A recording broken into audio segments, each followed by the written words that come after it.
ஒரே நைட்டில் சிவாஜி சார் வந்து பராசக்தியில் 20 படம் புக் பண்ணுறாங்க. அப்படி உச்ச நட்சத்திரமாக வருவார். ஒரே நாளில், ஒரே நைட்டில் ஒரு நாள் பராசக்தி ரிலீஸ் கிட்டுங்கிறாங்க. வித்தின் ஒரு 10 டேஸ்க்குள்ளே 20 படம் புக் ஆகுது. பூரா நல்ல நல்ல கம்பெனி, ஒருத்தர் 2 படம், 1 படம், 2 படம், 2 படம் ஜெயின்னு புக் பண்ணுறாங்க. இப்போ எம்ஜிஆர் சாருக்கு மர்மயோகி அது இது நடிச்சிட்டு இருக்கு. இவருடைய ஹிட்டு, இவருடைய ஸ்பீடு, இவருடைய ஃபுல் பிஸி எம்ஜிஆர் கிடையாது. எம்ஜிஆர் கொஞ்சம் ஸ்லோவாக வர்றார். இப்போ எம்ஜிஆருக்கு எப்போதுமே அவருடைய லைஃப் ஆம்பிஷன் நம்பர் 1 வரணுங்கிறது அவருக்கு ஒரு ஆசை எப்போதுமே உண்டு. நம்ம நம்பர் 1 இருக்கணும். கணேசன் வந்துட்டால் நம்மளால் வர முடியலையே அப்படின்னு அவர் ஒரு சின்ன மன தாங்கல் இருக்கிறார். அப்போந்தான் பஜ்ராஜ நாயுடு ஸ்ரீராமுலு சார்னு ஒரு பெரிய ப்ரொடியூசர், அவர் வந்து மலைக்கள்ளன்னு ஒரு கதையை எடுத்துக்கிட்டு சிவாஜி சார் வந்து நடையாக நடக்கிறார். எப்படியாவது ஒரு டேட்டு கொடுங்க, கதை அருமையான கதை. சிவாஜி சார் ஒரு 20 படம் பண்ணதுனால அவரால் பண்ண முடியல, அவரால் சமாளிக்க முடியல. இப்போ என்ன சொல்கிறானே, அந்த கதையை நான் கேட்டேன்னா அப்புறம் நான் பண்ணணும்னு ஆசை வரும், அப்புறம் நான் கதை கேட்டோன்னா எனக்கு இன்ட்ரெஸ்ட் ஆகிடும். நான் கதை கேட்கல, நீங்கள் அண்ணன் கொஞ்சம் ஸ்லோவாக தான் இருக்கார், படங்களை பெருசாக இல்லை, நீங்கள் அண்ணன்ட்ட வேணால் போய் சொல்லுங்களேன் அப்படின்னு எம்ஜிஆர்ட்ட அனுப்புகிறாரு. எம்ஜிஆர் கொஞ்சம் ஃப்ரீயாக தானே இருக்கார். இவ்வளோ இந்த மாதிரி இவர் மாதிரி டே அண்ட் நைட் ஷிஃப்ட் வாரியாக எம்ஜிஆர் நடிச்சிட்டு இருக்கல. இவருக்கு எல்லா படமும் ஹிட்டு. பராசக்திக்கு அப்புறம் 2-3 படம் அது ஹிட்டு, அது ஹிட்டு, அது ஹிட்டு, கண்டினியூவாக போயிட்டே இருக்கார்.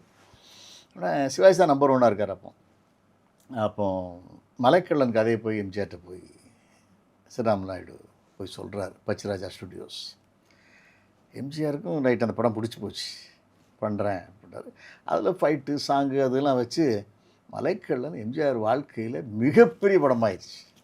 சூப்பர் ஹிட்டு, சூப்பர் ஸ்டார் ஆகிட்டார். அதுக்கப்புறம் சிவாஜி சாரை அவர் கிராஸ் பண்ணுறாரு. ரெவென்யூவில் எம்ஜிஆர் தான் நம்பர் 1. இவருடைய படங்கள்லாம் மீடியம்க்கு வசூலாகி நம்பர் 1 இருந்தார். பட் வசூல் ரீதியாக மலைக்கள்ளன் தூக்கி சாப்பிட்டுச்சு.